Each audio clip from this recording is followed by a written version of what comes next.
자, 확률적 경사관법에 중요한 용어들이 나오기 때문에 거기에 대해서 우리가 오늘 하고, 확률적 경사관법이 어디랑 연결되냐면 이제 뒤에 나올 딥러닝에 연결이 되는 거예요. 머신러닝에서 딥러닝으로 넘어갈 때 필요한 기본적인 개념들이 있으니까 거기에 대해서 한번 볼 겁니다. 확률적 경사관법. 자, 우리가 지금 저번 시간까지 했던 건 저번 시간에 비지도 학습을 했었죠. 그 이미지 데이터를 분류를 하는 비지도 학습을 진행을 했었고, 오늘은 얘가 어디랑 연결이 되어 있냐면 앞에 우리가 회계에서 가장 대표적인 분류 알고리즘 중에서 가장 대표적인 분류 알고리즘이 로지스틱 회계가 있었어요. 그거랑 조금 연결이 됩니다. 이걸 한번 볼게요. 확률적 경사관법. 자, 확률적 경사관법. 우리가 앞에 분류가 있었죠. 분류. 대표적인 게 이제 분류와 예측인데, 기본적으로 분류를 보자면 기본 분류가 기본 그림을 한번 보겠습니다. 왜 어디서 이빨이 시끄럽다.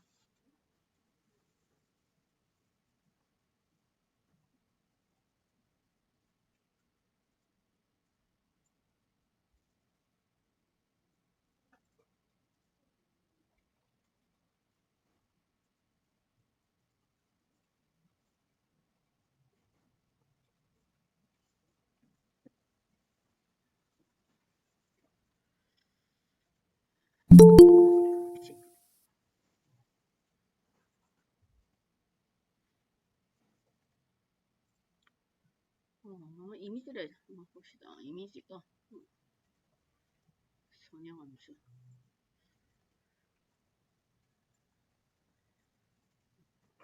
앞에 우리가 대표적인 분류 알고리즘 로지스틱 회계를 했었죠. 로지스틱 회계가 뭐였냐면 방정식을 학습하는 거였어요.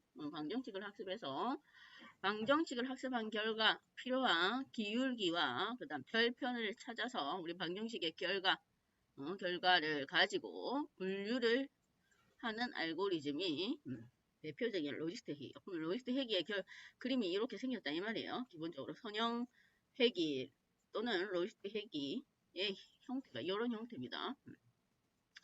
보면 지금 점들이 샘플 데이터라고 보면 우리가 샘플 데이터들이 이렇게 분포되어 있는데 그 중에서 가장 적합한 선형 방정식을 찾아내는 거였어요.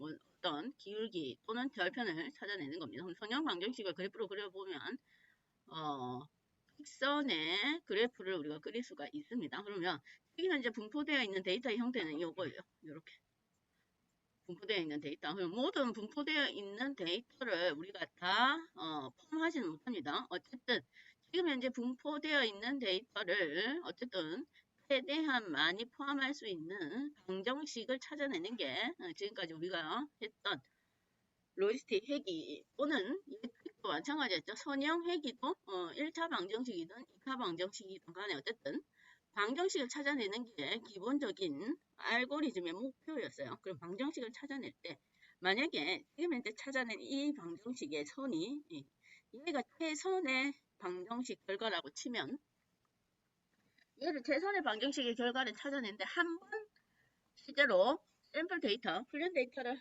가지고 학습할 한 번만에 찾아내지는 못해요. 여러 번 이제 학습을 해서 최적의 방정식을 찾아낼 수가 있습니다. 그게 확률적 경사관법의 기본적인 형태예요. 그러면 이해가 만약에 정답에 가까운 방정식이라고 치면 처음에 학습할 때는 그림을 한번 봅시다.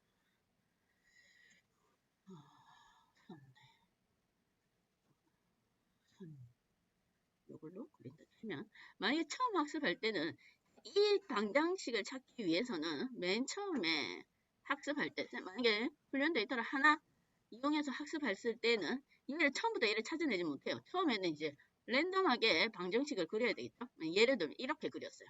방정식을 이렇게. 얘가 정답에 가깝지는 못합니다. 그러면 처음에는 이렇게 그렸다가 두 번째 학습할 때는 이제 다른 방식으로 또 조금씩 기울기를 직선 거의 90도에 가까운 기울기를 가지고 학습할 때마다 이렇게 해서 데이터들, 샘플과의 오차가 얼마나 차이 나는지를 우리가 확인을 해보게 됩니다.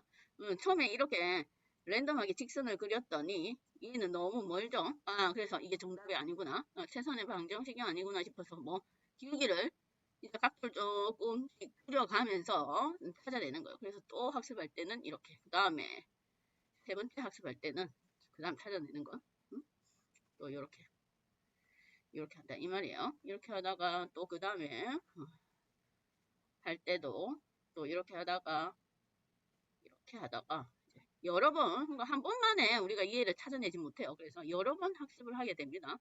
그래서 이렇게 기울기를 조금씩 각도를 조금씩 줄여가면서 찾다가 보니까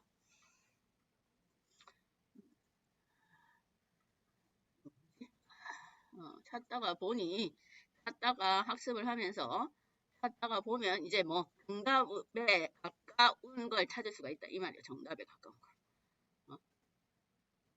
그렇게 해서 여러 번 학습을 하면서 기울기를 조금씩 줄여가면서 해당 원래 우리가 찾고자 했던 최적의 방정식을 찾아내는 게 우리가 지금 볼 확률적 경사하강법의 원리입니다. 확률적 경사하강법. 그러면 그럴 때에 이렇게 찾을 때도 있죠. 자, 처음에는 90도의 방정식을 하나 찾아내서 얘는 기울기와 절편을 찾고 그 다음에 찾을 때는 여기는 뭐라고 칠게요. 찾을 때에 얘를 찾는 방법이 틀린 건 없나? 이렇게 하겠습니다. 몇 개 지우고 싶은데 이거 아니구나.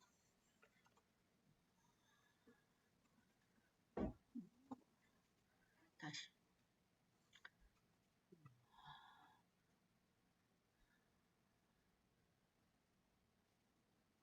지우고 얘는 써야 되겠다. 이상 안 하면 자 다시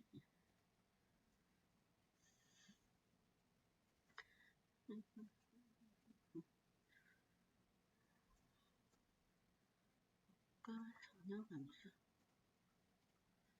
자 다시 찾습니다. 처음에는 이제 직선 모르는 상태니까 처음에 학습할 때 이해를 못했어요. 보니까 샘플 데이터하고 오차가 너무 커요. 그래서 두 번째 찾을 때는 한 이렇게 찾습니다. 완전히 한 45도로 이렇게 찾았어요. 그 다음에 세 번째 찾을 때 이렇게 또 이렇게 넣은 거예요. 그 다음에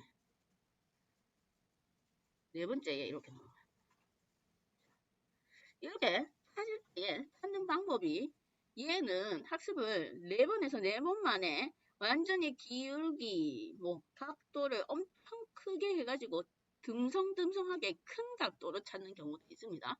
그럼 얘는 큰 각도로 찾아가면 속도는 빠를 수가 있겠죠. 몇 번 안 하고 찾으니까. 그래서 이해를 찾았어. 그런데 우리가 찾고자 하는 최적의 방정식과는 조금 거리가 있을 수가 있어요. 최적의 직선은 방정식은 여기 있는 중간에 건데 얘는 찾을 때에 기울기를 너무 많이 늘려서 찾았을 거예요. 기울기를 간격을 넓혀서 찾는다 이 말입니다. 그러다 보니 최적은 이건데 얘가 원래 없으니까 이 방식으로 찾을 때는 최적의 방정식 이 선인데 그걸 넘어서 얘가 그나마 지금 현재 있는 샘플 데이터의 오차와는 거리가 좁으니까 이렇게 찾으면 얘는 이 방정식이 이 세 번째 선에 있는 이 방정식이 최적의 방정식이라고 찾을 수 있습니다. 오차가 좀 더 커요. 원래 얘가 정답이었는데 그러니까 듬성듬성 찾는 건 속도는 빠르지만 정확한 정답을 찾기는 어려워요. 그러면 반대로 촘촘하게 찾을 수도 있어. 그렇죠? 각도를 완전히 5도씩만 줄여서 촘촘하게 찾는 방법도 있습니다. 이렇게 촘촘하게. 그래서 예를 들면 여기도 여러 번 촘촘하게 찾았다 치고 한 5도씩 줄여가지고 촘촘하게 찾았다 치면 여기 있죠? 여기 찾았다가 그 다음에 간격을 좁혀서 찾다 보니까 얘는 이제 요렇게 찾는 거예요. 간격을 좁혀서. 그러다 보면 여러 번 해서 시간은 많이 소요가 돼요. 왜냐면 조금씩 줄여나가면서 찾다 보니 시간은 많이 소요되지만 뭐 우리가 알고 있는 이 정답에 가까운 최적의 방정식에 완벽하게 가까운 값을 찾아낼 수가 있다 이 말이에요. 거의 오차가 없지. 그래서 얘는 시간은 많이 걸리겠죠. 정답이 여러 번 해서 오차를 찾아내다 보니 시간은 많이 걸리지만 스코어는 높아질 수가 있습니다. 그래서 여기에서 찾아나갈 때의 이 기울기가 아까 듬성듬성한 거랑 지금 현재 기울기가 짠 거 있죠.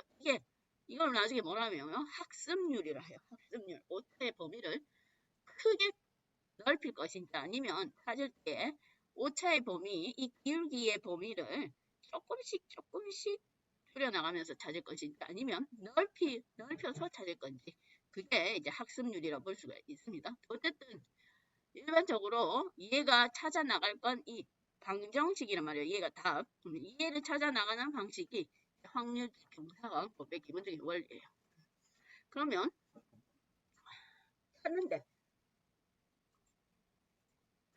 좀 전에 방정식을 찾는다고 했죠.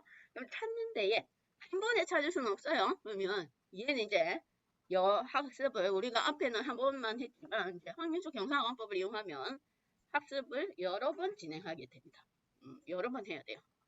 자, 그럴 때에 그것도 여러 가지 방법이 있는데 자, 첫 번째는 확률적 경사관법을 말은 확률적이란 말은 뭔가 랜덤하게 샘플을 선택을 한다 이 말이에요. 데이터를 랜덤하게 데이터를 선택하는 거고 경사는 아까 요거 기울기예요. 요 기울기 방정식의 이 선 경사 그 다음 하강은 이 경사 기울기를 줄여나가면서 우리가 방정식을 찾아내는 거 이 최선의 방정식을 찾아내는 게 확률적 경사 확률은 랜덤하게 뭔가 데이터를 랜덤하게 가지고 오고 경사 저 기울기 방정식 하강 방정식의 이 기울기를 줄여나가면서 선을 찾아오는 그 방식이 확률적 경사관법이다. 그 얘기입니다. 그럴 때에 그러면 확률적이란 말은 앞에 우리가 로이스테이라든지 선형행위는 학습을 한 번만 진행을 합니다. 그러면 이제부터는 학습을 한 번만 진행하는 게 아니에요. 예를 들면 훈련 데이터, 트레이닝 인풋에 데이터가 여러 개예요. 만약에 데이터가 100개다 치면 자, 확률적은 랜덤하게 하나 꺼내와요. 한 개. 100개 데이터 중에 한 개 꺼내와서 뭐 필타입니다. 필타고 나서 처음에 한 개 꺼내면서 필타고 나서 이 방정식을 찾겠죠. 처음에는 요런 방정식을 아마 찾아낼 거예요. 처음부터 요거 찾지는 못하니까. 그러면 한 개 꺼내와서 학습하고 데이터와 실제 데이터에 타겟을 비교해 보니까 너무 차이가 많이 난다. 그래서 두 번째 샘플 하나 더 꺼내와요. 그러면 샘플 꺼내와서 이 기울기를 조금씩 줄여나가겠죠. 기울기를 조금씩 줄여나가서 또 하나 선을 찾습니다. 그러고 나서 원래 데이터 타겟과 비교해 보니 얘도 오차가 크다. 그러면 하나씩 꺼내와서 전체 훈련 데이터에서 샘플을 하나씩 꺼내와서 기울기를 확인하는 게 확률적 경사 하강법입니다. 한 개씩 꺼내오는 거예요. 한 개씩. 자, 그래서 한 개씩 꺼내서 경사를 따라서 이동한다. 이 말은 기울기 방정식을 찾아내서 방정식을 찾아내면 우리가 기울기와 절편을 구하죠. 그래서 그걸 가지고 우리가 실제 데이터 오차를 구할 수가 있습니다. 그래서 오차를 조금씩 줄여나가는 걸 계속적으로 반복을 합니다. 그러면 확률적 경사관법은 하나씩 꺼내오는 거예요.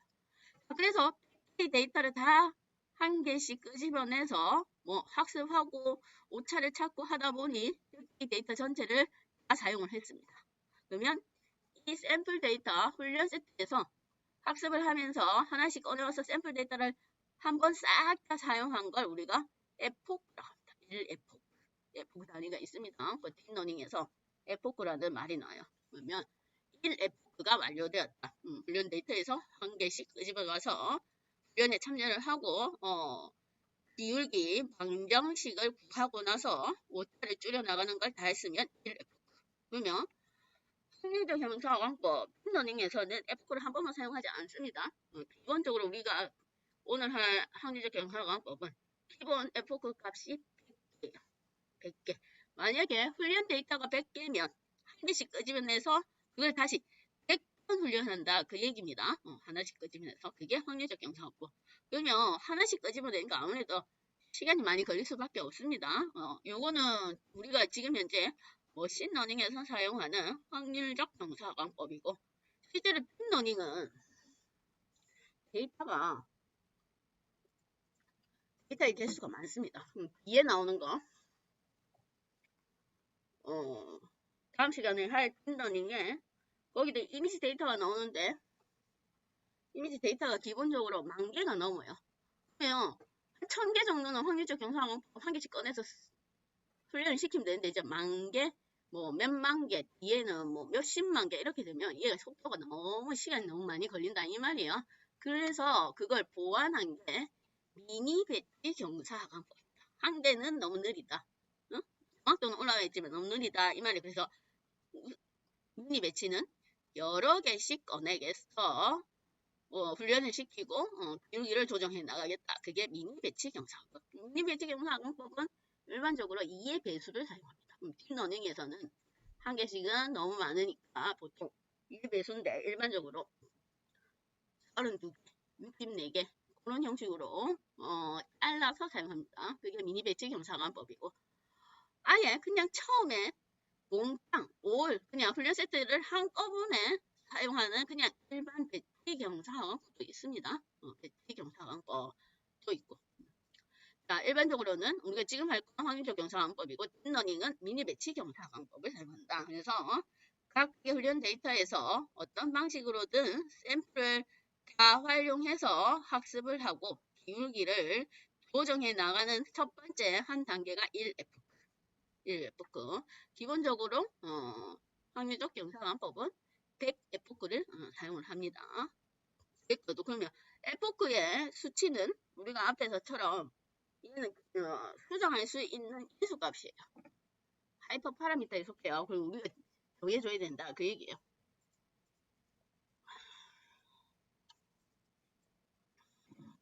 실제로는 만약에 F급 단위를 아무래도 느리면 학습을 많이 하게 되겠죠. F급 단위를 느리면 학습을 많이 하게 되니까 F급가 올라갈 수밖에 없습니다. 그런데 우리가 앞에서 항상 얘기했듯이 훈련을 많이 하면 많이 할수록 트레인 스코어가 높아지죠. 그래서 나중에 새로 투입될 데이터 테스트 스코어는 낮아질 수도 있습니다. 완전히 그 유형이 다른 데이터니까. 그래서 F가 많다고 좋은 건 아니고 특별한 F가 있어요. 그래서 그거는 하이퍼 파라미터니까 우리가 그거는 찾아서 사용을 해야 되겠죠. 그러나 거기에 대비를 해서 만약에 F를 최대한으로 많이 늘렸는데 얘가 훈련을 하다 보면 알고리즘들이 F를 많이 늘렸어요. 한번 그럼 기본이 100이니까 그런데 한 50부터 F 50번째부터 한 F를 60번째까지 갔는데 정확도가 그렇게 차이가 안 나요. 그러면 자동으로 훈련을 중단하도록 시스템이 알고리즘이 그렇게 구성이 되어 있습니다. 제가 딥러닝 그러니까 쓸데없이 F급 개수가 많다고 그 F급까지 다 사용하는 게 아니고 어느 정도 F급을 늘려서 훈련을 하다 보니까 스스로 판단을 했을 때 스코어나 또는 오차가 별로 이제 더 이상 안 줄어드네요. 줄어드는 게 미미하다 싶으면 F급을 다 쓰기 전에 중단하도록 알고리즘이 설계가 되어 있습니다. 그래서 그런 시스템을 이용하기도 합니다. 자, 그게 확률적 경사하강법이에요. 그래서 한 번만 훈련을 하는 게 아니고 이제 여러 번 F 횟수만큼 훈련을 하겠다. 그 의미가 됩니다. 그 다음에 그러면 이 확률적 경사하강법에서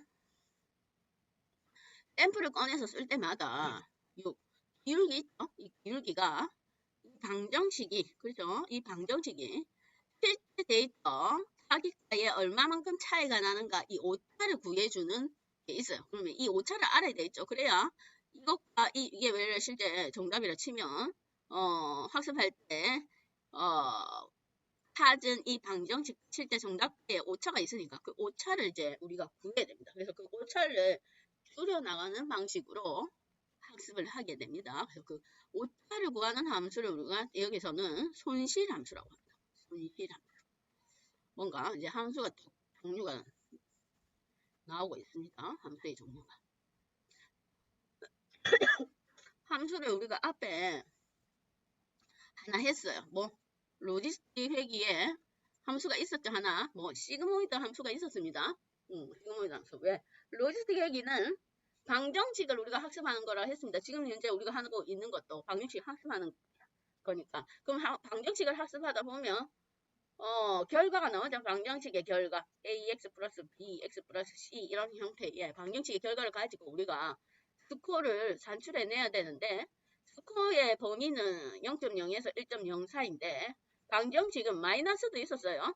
그래서 그걸 우리가 측정할 수 있는 스코어의 범위 0.0부터 1.0까지로 변환해주는 함수가 시그모이드 함수가 있었습니다. 시그모이드 함수 기술을 이용한 그거는 로지스틱 회기에서 방정식의 결과를 확률로 변환하는 함수고 지금 우리가 할 건 손실 함수예요. 손실 함수. 뒤에 러닝에도 손실 함수가 나옵니다. 그래서 그 내용을 알아야 돼요. 손실 함수는 쉽게 말해서 오차를 구하는 함수예요. 실제 정답하고 예측한 거 얘가 학습하면서 확률적 경사학원법으로 학습하면서 이게 실제 정답 방정식이라 치면 학습할 때마다 이 찾은 거하고 이 정답 방정식까지의 이제 오차를 찾아야 되죠. 그래서 그 오차를 계속해서 추려나가는 형태로 우리가 학습하는 게 확률적 경사학원법이라 했으니 오차를 구하는 함수입니다. 그러니까 손실이란 말은 손실이 크다는 말은 오차가 크다 이 말이에요. 얼마만큼 나쁜가 그걸 나타내는 수치가 손실 함수예요. 그러면 손실 함수를 우리가 뭘로 쓸까? 시그모이드 함수는 손실 함수가 될 수가 없겠죠. 얘는 확률을 구하는 거예요. 확률을 우리가 스코어를 측정은 얘가 이 알고리즘이 실제로는 스코어를 가지고 성능이 좋은가 나쁜가를 평가하는 겁니다. 평가의 대상이 알고리즘이. 그래서 우리가 어떤 데이터가 주어지면 만약에 분류 데이터가 주어지면 우리가 여태까지 배운 분류 알고리즘 있었죠.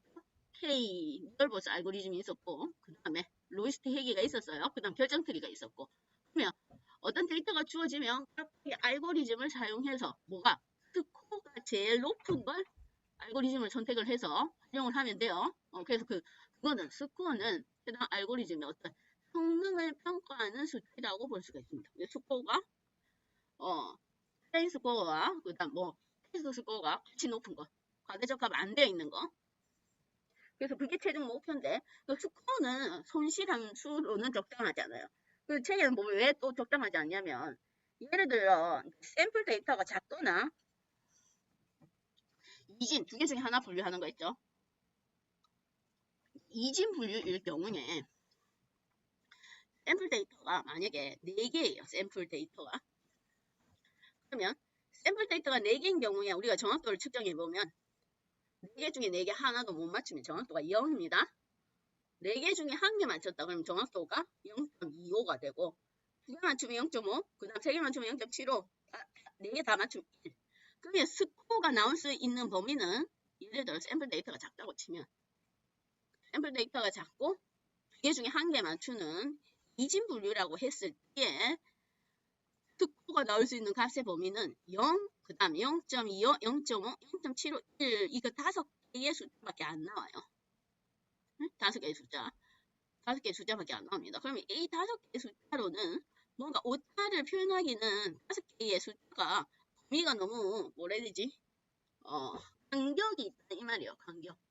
중간에 값이 없으니까.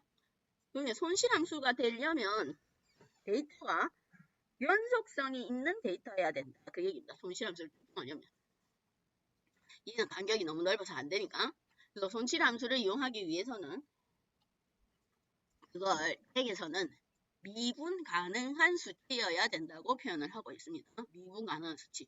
이렇게 등성등성 있으면 안 되고 연속적인 데이터야만 손실함수를 이용할 수 있다. 이 말이에요. 그러면 미분 가능하다는 말은 우리가 만약에 데이터에 만약에 차에 자동차에 미분 가능하다는 말은 수치가 연속정이다. 연속정이라는 말은 만약에 어떤 자동차의 평균 속도를 구할 거예요. 그래서 자동차 평균 속도를 구해야 되는데 평균 속도를 구하려면 우리가 이래 있죠. 거리와 시간이 필요합니다. 그렇죠? 시간. 뭐 거리가 만약에 100km였는데 시간이 1시간 걸렸다. 그럼 얘 평균 속도가 시간당 100km 평균 속도를 우리가 일반적으로 구할 수가 있습니다.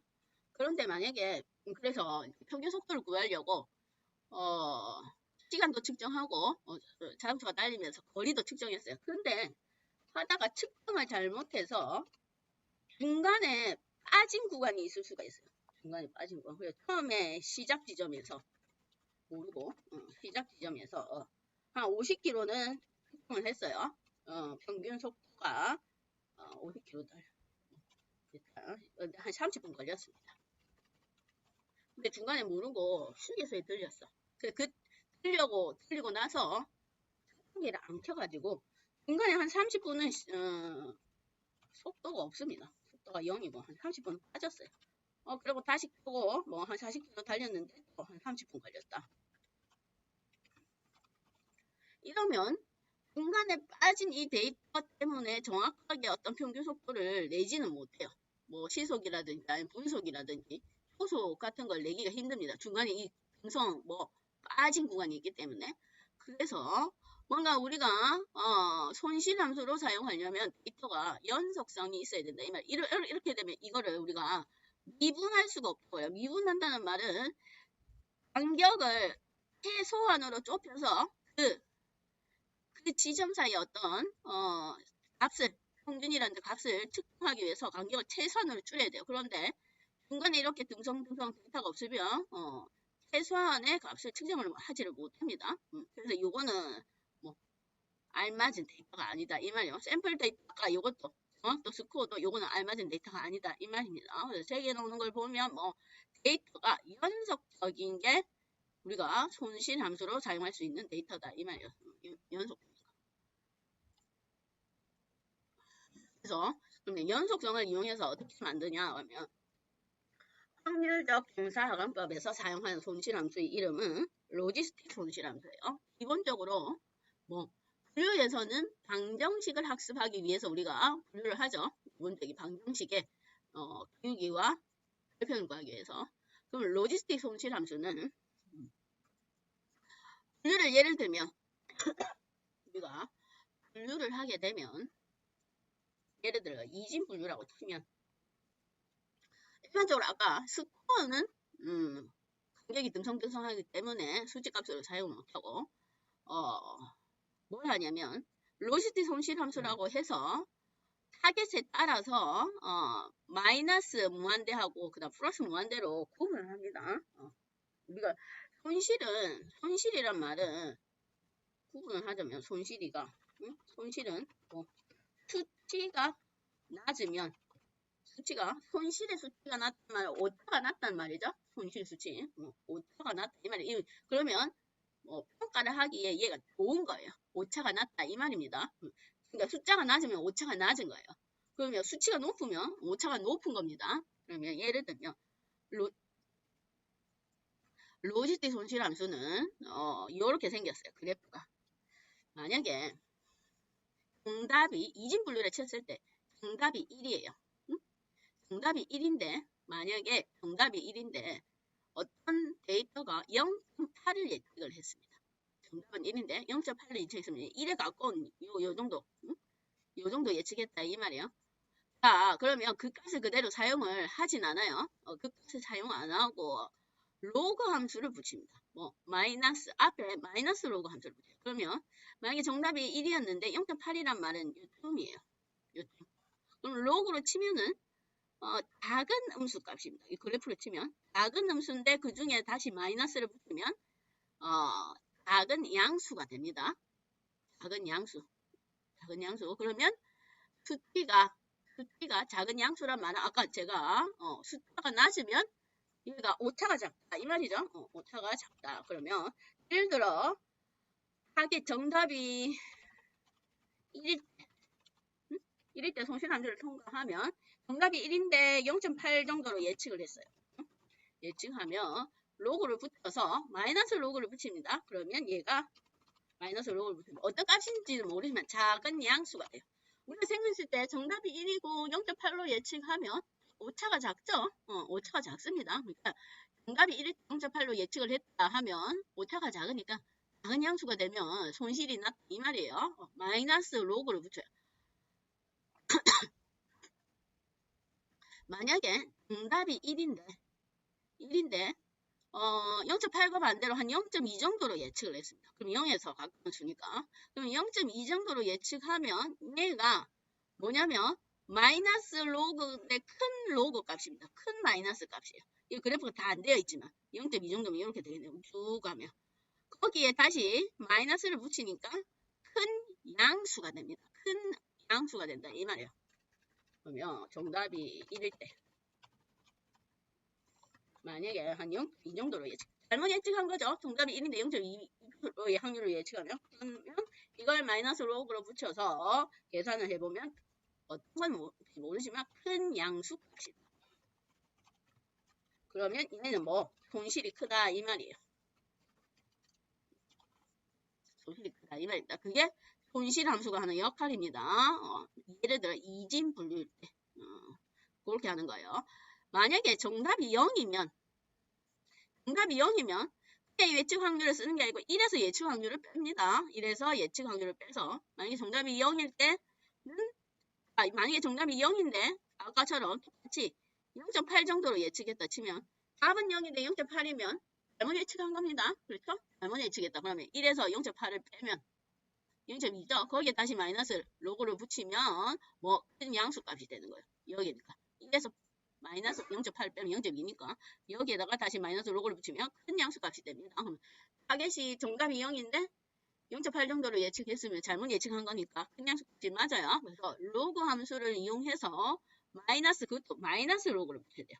마이너스 로그를 붙여서 큰 양수인지 작은 양수인지로 판단하는 게 손실 함수가 하는 역할입니다. 그래서 이걸 여기서는 우리가 확률적 경사관법에서는 이 손실 함수를 뭐 로지스틱 손실 함수라고 로지스틱 함수. 나중에 딥러닝에 가면 로지스틱 손실 함수를 이름을 바이너리 크로스 엔트로피 함수라고도 부릅니다. 이진 분류일 때. 계산하는 방식은 똑같은데 만약에 여러 개 중에 하나 분류할 때는 크로스 엔트로피 손실 함수라고 합니다. 다중 분류일 때는. 이것까지는 분류고 로지스틱 회계가 기본적으로 분류니까. 그럼 만약에 예측일 때는 우리가 앞에 예측 뭐였냐면 선형 회기를 했었죠. 예측일 때는 선형 회기에서 보면 스코어가 뭐였냐면 스코어를 우리가 선형 회기에서는 결정 계수라 했어요. 실제 타겟과 뭐 예측가의 차이 값이에요. 얼마만큼 차이 나는지. 왜냐면 걔는 스코어가 정답이 없으니까 분류가 아니고 예측이기 때문에 어떻게 좀 확률이 아니었어요. 그래서 뭐 실제 타겟하고 예측한 거 사이에 오차를 일반적으로 구합니다. 그래서 회기에서는 손실 함수를 뭘로 쓰냐면 오차를 손실 함수로 써요. 그거는 오차가 구해지니까 그래서 그걸 평균 제곱의 오차를 하는데 평균 제곱의 오차는 말이 이상한데 실제로는 뭐 타겟값하고 우리가 타겟값 있고 그 다음 예측한 값이 있었죠. 차이가 오차입니다. 오차를 제곱을 해요. 왜냐면 오차는 마이너스도 있고 플러스도 있잖아. 그럼 마이너스 플러스 합치면 0 돼버리니까 오차가 없을 수가 있습니다. 잘못 계산하면. 그래서 오차의 제곱을 구하든 아니면 오차의 절대값을 구하든 마이너스 없애야 돼요. 마이너스 계산하면 안 되니까. 그거 나누기 데이터 개수 하면 오차의 평균이 나온다 이 말이에요. 그래서 오차의 평균을 가지고 손실함수를 이용을 해요. 얘는 분류가 아니니까 그대로 사용을 하면 됩니다. 여기. 그래서 손실함수는 뭐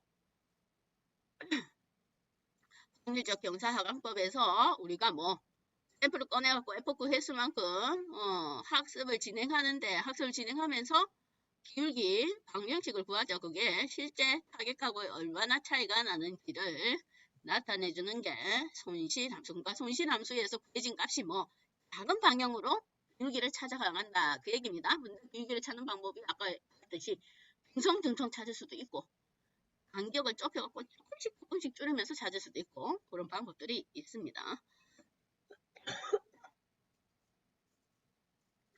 그러면 코드를 한번 보겠습니다. 코드를 한번 봅시다. 자, 데이터는 우리가 앞에 그대로 다시 물고기 데이터로 갈 거예요. 분류를 해야 되니까 데이터는 물고기 데이터로 갈 겁니다. 자,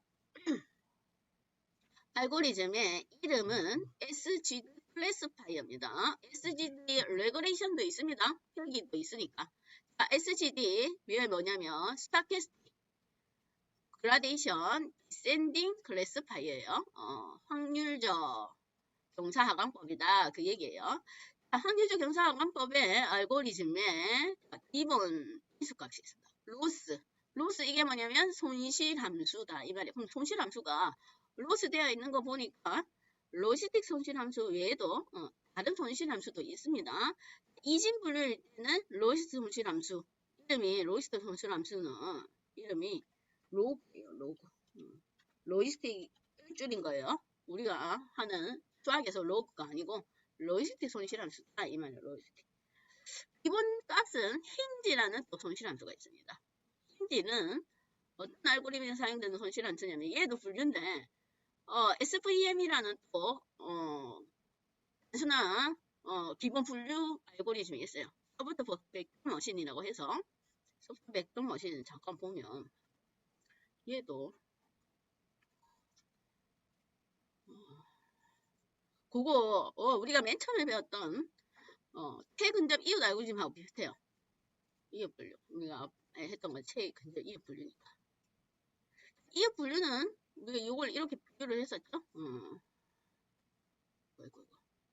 데이터를 우리가 하나 찍으면 그 주위에 있는 이웃들을 가까운 이웃을 찾아내서 걔가 이제 0인지에 따라서 분류를 하는 게 이웃 분류였습니다. 소프트 벡터 머신은 뭐냐면 이렇게 분류가 나눠져 있죠. 그러면 얘는 만약에 예를 들면 이렇게 선을 긋고 그게 또 다른 책에는 있으니까 어떤 거는 이렇게 선을 긋고 이렇게 이걸 분류를 나누려면 중간에서 이제 선으로 분류를 나눈 거예요. 그 다음에 어떤 거는 어떤 건지 모르니까 어떤 거는 이렇게 나눠볼까요? 이렇게도 나눌 수 있고 분류를 하려면 나눠야 되니까 그랬을 때 뭘 기준으로 분류를 나누냐면 이 선과 각각의 데이터 간에 여백이 최대가 되도록 선을 나누는 겁니다. 여백으로 나눈 거예요. 소프트 벡터 머신은. 그래서 선을 꺼보는 거예요. 분류하기 위한 선을 꺼보는데 데이터 간에 각각의 이 여백이 있죠. 여백이 가장 큰 것이 잘된 분류다 이 말이에요. 제가 볼 때는 이렇게 나누는 게 각각의 여백이 제일 큰 것 같아요. 그렇죠? 여기 얘네들하고도. 그래서 그 기준으로 분류를 하는 게 소프트 벡터 머신이에요. 그럼 이 벡터 머신의 알고리즘에 사용되는 손실함수가 얘도 손실이 오차가 있겠죠? 아까 여백까지 뭔가 오차가 있겠죠? 이렇게 껐을 때, 이렇게 껐을 때, 이렇게 껐을 때 각각의 데이터와의 거리에 관련된 오차가 있을 겁니다. 그것도 마찬가지로 오차를 줄여 나가는 거예요. 최적의 분할을 찾기 위해서. 이게 소프트 벡터 머신인데 그러면 현재 경사항법의 기본 로스 손실함수 값은 소프트 벡터 머신에서 이용하는 손실함수인 힌지가 기본 값입니다. 사용하면 이게 바꿔가면서 사용하면 됩니다. 그게 손실함수 명이고 그 다음에 맥스 언더바 이터가 F 횟수입니다. 아까 했죠? 샘플을 다 한번 전체 샘플을 다 한 번 사용하는 게 기본 F 단위라고 했어요. 기본 값은 100번입니다. 100번. 그러면 만약에 확률적 경상을 사용했을 때 훈련 데이터 개수가 100이면 실제로 훈련하는 거 100 곱하기 100 해서 뭐 1000번 한다 이 얘기예요. 한 개씩 꺼내야 된다고 했으니 그 다음에 톨이라는 기본 인수값이 있습니다. 자, 얘는 자, 톨 값은 F구를 실행하는데 최소값만큼 이 해당 톨로 지정해 놓은 최소값만큼 실행해 봤을 때 더 이상 성능이 이 톨만큼 향상되지 않으면 만약에 톨을 1로 줬다. 그러면 성능이 1 이상 넘어가지 않으면 그냥 자동 중지한다. 이 얘기예요. F구 개수만큼 전체 안 간다. 이 말이야. 아까도 얘기했듯이. 아무래도 효율적인 방식으로 해야 되겠죠. 성능이 향상이 많이 안 되면 그냥 종료하는 게 나아요. 왜냐면 여러 가지 성능 때문에, 컴퓨터 성능 때문에 톨 값을 넌으로 주게 되면 성능이 향상이 안 되어도 앞에서 설정해 놓은 맥스 이터 횟수만큼 무조건 돌립니다. 훌륭한 학습을 시킨다. 그 얘기입니다. 그 다음에 확률적 경상을 안고 왜 또 다른 장점은 얘가 점진적이라는 데 있어요. 이런 경우가 있어요. 데이터가 만약에 점진적이라는 말은 뭐냐면 파티션 핏 때문에 얘가 점진적이란 말은 해상의 모델을 찾아서 추가로 모델을 유지하면서 학습을 시킬 수가 있습니다. 근데 데이터가 1000개 모아졌습니다. 그래가지고 SGD로 찾아놨어요. 로그 수실함수는 뭘 사용하고 맥스 이터 F9X는 뭘 했을 때 가장 좋은 스코어를 내는 하이퍼 파라미터를 다 찾아냈어. 그런데 추가로 학습시킬 데이터가 다시 한 1000개 정도 왔습니다. 그러면 걔를 다시 돌리면 다시 이 로스하고 맥스 이터 기타 등등 또 찾아야 되죠. 좀 잘 찾아놨는데 내가. 그래서 그거 수정 안 하고 추가된 데이터만 가지고 할 거다 이 말이에요. 그 모델은 그대로 두고 요거 다시 찾으려면 시간도 많이 걸리고 그러니까 최대로 좋은 최적의 값을 찾아놓고 할 때 요걸 그대로 안 건드리겠다 이 말입니다. 그럴 때 사용하는 게 파티션 언더바 이죠. 그래서 모델 객체를 그대로 유지하고 F만 추가해서 훈련을 시키겠다 이 말이에요. 그대로 유지를 하면서 그런 경우가 있습니다. 데이터가 많은 경우에 뭔가 데이터가 계속적으로 늘어나는 왜냐면 뭐 만약에 뭐 병수량 이때까지 10년치가 있는데 그 다음에 지나서 또 어느 정도 시간이 지나서 한 5년치가 더 추가됐어요. 모델을 제대로 찾아놨는데 그걸 새로 하려니까 시간이라든지 이런 게 더 많이 든다 이러면 그대로 사용하고 데이터만 추가적으로 학습을 시키겠다 이 말입니다. 그게 파티션 언더바 핏이에요. SGD는 그렇게 할 수가 있습니다. 그래서 그걸 점진적인 학습이라고 합니다. 점진적인 학습. 그래서 코드를 이용해서 우리가 한번 SGD를 실행시켜 볼 건데 그거는 조금 쉬고 하겠습니다. 자, 코드를 한번 봅시다.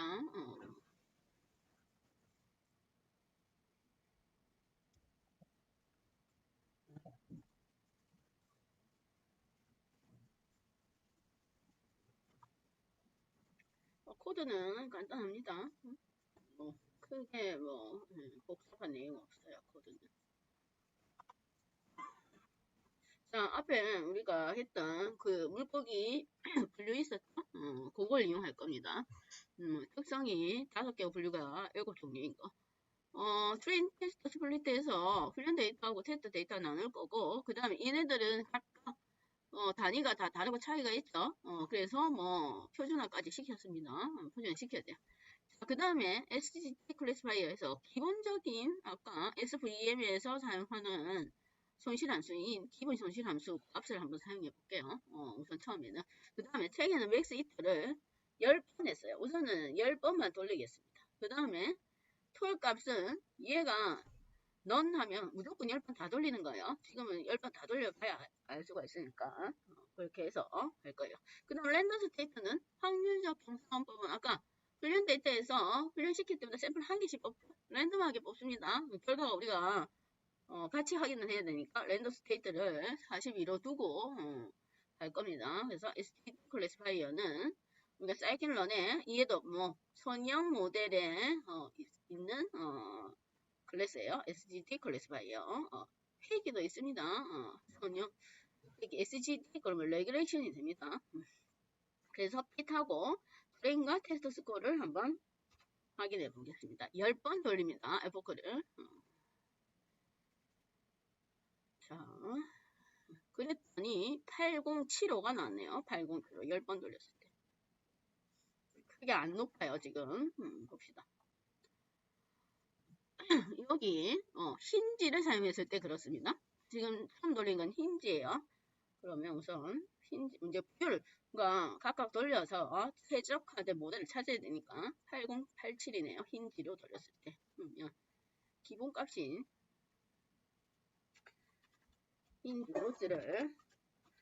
힌지로 돌리고 그 다음 에포크를 10번 했을 때 결과값이 지금 뭐냐면 8087 테스트 스코어가 더 높습니다. 과소적합이 돼 있다 이 말이에요. 8087 예, 이렇게 되면 안 되니까 훈련 데이터가 더 높아야 돼요. 자, 그러면 우리가 앞에서 배웠던 로지스틱 함수를 사용해 볼게요. 전실함수에 로그로 바꾸고 또 그래요. 로스만 바꾸면 됩니다. 손실함수를 바꾸니 8187 아까 힌지보다는 조금 높네요. 8187 PDF는 지금 현재 777에 나온 거 얘가 맥스 이트의 톨값이 톨값을 런으로 안 해서 중간에 어떻게 중단이 될 것 같아요. 그 다음에 조금 다릅니다. 렌더 스테이트는 같은데 이거를 테스트 스플릿을 나눌 때 코드가 똑같이 나눴는데 톨값이 아마 있는 것 같아요. 그래서 내용이 좀 다릅니다. 우리가 한 게 지금 스코어가 높아요. 어쨌든 손실함수를 로스트 손실함수 사용하든 힌지 손실함수를 사용하든 어쨌든 80 스코어가 80%에 그 다음 테스트가 높습니다. 이렇게 나오면 안 돼요. 다른 방법을 찾아야 되겠죠. 그럴 때 지금 현재 맥스 이트가 에포크 수가 너무 작아요. 왜냐? 기본이 100번인데 100번도 안 되게 지금 돌렸습니다. 그래서 자, 맥스 히터를 늘려볼 건데 지금 현재 맥스 히터가 최적의 맥스 히터를 그럼 찾아야 됩니다. 대개는 최적의 맥스 히터를 뭘로 찾았냐면 그래프로 그랬어요. 그래프로 손실함수를 로이스트 손실함수를 두고 에포크를 한 개씩 늘려가면서 스코어를 측정을 합니다. 그러면 이제 최적의 에포크를 찾을 수 있다 이 말이에요. 그게 에포크 우리가 횟수를 지금 뭐가 최적화될지 모르니까 그걸 찾아서 한번 다시 돌려볼게요. 자, 똑같은데 이번에는 에포크를 한 개씩 추가하면서 한 300번 훈련을 시켜보겠다 그 얘기입니다. 그러면 앞에 할 때는 자, 그냥 우리가 일반적으로 훈련할 때는 핀 메서드를 이용했습니다. 그런데 확률적 경상은 보니까 제가 점진적으로 모델은 그대로 두고 추가로 데이터를 추가하면서 학습시킬 수가 있어요. 그 사용하는 게 그냥 함수가 아니고 파티션 언더바 피지예요. 모델 개체를 그대로 유지하고 에포크만 추가해서 훈련을 시킬 수 있다 이 말이에요. 파티션 언더바 피지 한번 하면 에포크 추가한다 이 얘기입니다. 그래서 에포크만 추가해가지고 어떤 에포크일 때 스코어가 높은지를 한번 찾아볼 거예요. 자, 그럴 때에 SGG 클래시파이어 얘는 이제 로지스틱 손실함수를 그대로 사용할 거예요. 그럼 얘는 그대로 두고 거기에 트레인 스코어와 테스트 스코어를 빈 배열로 사용을 합니다. 그 다음에 파티션 언더바 핏 할 때 지금 현재 처음부터 핏이 아니고 파티션 언더바 핏 하면 얘가 클래스가 뭔지를 몰라요. 분류가 어떤 분류가 있는지를 모른다 이 말이에요. 그래서 파티션 언더바 핏 할 때는 클래스를 줘야 됩니다. 어떤 분류가 있는지를 인수값으로 전달해줘야 돼요. 그러면 우리가 분류가 뭔지는 타겟에 분류값이 있어. 그런데 그걸 넘파이에서 유니크 하게 되면 중복된 거 빼고 핑크 하고 넘겨준다 이 말이에요. 그럼 클래스가 나옵니다. 배열 형태로. 그렇게 넘겨주겠다 이 말입니다. 그래 놓고 스트레인스 해서 스트레인 타겟해서 파티션 언더바 핏 하면 F9 일식 추가하는 거예요. 그걸 300번 하겠다 이 말입니다. 300번 일식 추가를 하면서 트레인 스코어와 테스트 스코어를 저장을 한 다음에 그걸 그래프로 한번 확인해 보겠습니다. X 레이블은 F구예요. F구 횟수. 응? F구 횟수. 한번 봅시다. 자, 돌려보면 F구를 증가할 때마다 스코어가 어떻게 되는지를 그래프로 한번 확인해 볼게요. 그러면 자, 이 그래프에서 자, F구를 0에서 1인가 1에서 300까지 300번 추가할 때마다 내가 스코어인데 지금 현재 파란 게 플레인 스코어입니다. 당연히 우리가 일반적으로 훈련 횟수가 높아지면 높아질수록 훈련 스코어가 높죠. 주황이가 테스트 스코어예요. 그러면 우리가 항상 가장 좋은 값은 두 개가 높으면서 가까이 있는 거, 그게 최적의 값입니다. 그러면 두 개가 높으면서 가까이 있는 건 지금 주황이는 F가 지금 한 얘가 요 정도 값이니까 이게 여기가 한 70 정도 되겠네요. 70 이상부터는 크게 변화가 없네요. 얘가 이제 얘는 70까지만 0.9를 넘어가고 그 다음은 더 이상 F코를 늘려봤자 큰 변화가 없다 이 말이에요. 사랑이 트레이스코인데 가다 보면 여기가 얘가 가장 높으면서 가장 가까운 지점이네요. 그 다음부터는 100 이상을 넘어가면 훈련 데이터의 스코어는 높아지지만 간격이 멀어지면 안 됩니다. 왜냐? 그럼 가대적합이 되니까. 그래서 두 개가 높으면서 간격이 좀 좁은 거예요. 여기. 그러니까 한 100번 정도 되네요. 그럼 기본 값으로 설정을 해야 스코어가 높다 이 말이네요. 그러면 다시 앞에 걸로 앞에 측정한 걸로 바꾸면 되겠습니다. 기본 100이고 로스는 로지스트로 주겠습니다. 로스는 로지스트 폴을 이렇게 해볼까요? 폴을 넣어놓으면 100번 끝까지 가겠다 이 말이에요. 중간 안 시킨다 그 얘기입니다. 그래 놓고 스코어 측정을 한번 해볼게요. 이거 놓고 100번 최적이 100번이라고 했으니까 그렇죠. 그랬더니 95, 925 아까보다 훨씬 높아졌네요.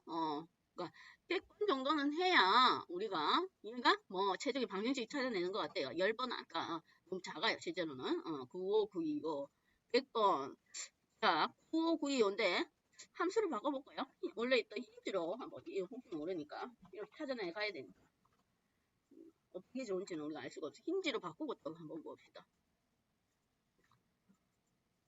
그랬더니 9492요. 테스트 스코어는 같은데 얘가 조금 작네요. 그러면 얘는 뭐가 로이스트 손실함수가 로스는 손실함수는 로이스트 손실함수고 그 다음에 맥스 히터는 100번이고 톨 값은 끝까지 갈 때 무조건 끝까지 가는 걸로 했을 때가 가장 최적의 값이다 볼 수가 있습니다. 그렇게 찾아 나가면 됩니다. 그럼 이렇게 모델을 이렇게 만들어 놓고 F코를 별도로 파티션 언더핏을 별도로 다시 해도 되는 거예요. 얘가 최적화된 형태다 이 말이에요. SGD 클래스파이어. 그래서 거기가 항의적 경사하강법에 대한 오늘 한 내용이 그 있죠. 용어가 손실함수가 뭐 어떤 기능을 하는지 그 다음에 F코가 뭔지 요 정도는 기억을 하고 있어야 됩니다. 그래야 뭐 딥러닝에서 우리가 활용을 할 수가 있기 때문에